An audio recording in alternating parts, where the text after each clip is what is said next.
তো এবার দেখো এই মায়ের মন্দির থেকে চলে গেলাম বাবার মন্দিরে। তো বাবার মন্দিরে গিয়ে দেখো কত লোকজনের ভিড়, দাঁড়িয়ে আছি লাইনের মধ্যে দাঁড়িয়ে আছি। তো অনেক লোকজন, মানে শেষ নেই, একের পর এক একের পর এক। তো এখনো দেখো ফর্সা হয়নি এখনো। তো কি করব, তো তার মাঝখান দিয়ে আমার এক ভাই গেছিল। তো ভাই বলে দিদি চলো। তো তখন মন মতো পুজো করেছি। তো ও আবার অনেক কিছু, অনেক নিয়ম কানুনে পুজো করে, তেল মাখে, ঘি মাখে একের পর এক। তো ভাই যেভাবে করছে আমরাও সেরকম ভাবে করছি।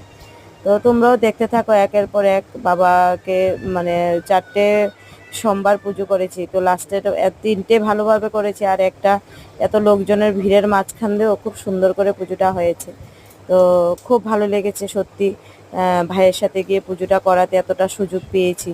তো এই এই বছরের পুজো খুব ভালোভাবে হয়েছে। তো বাকি পুজোটা পরের ভিডিও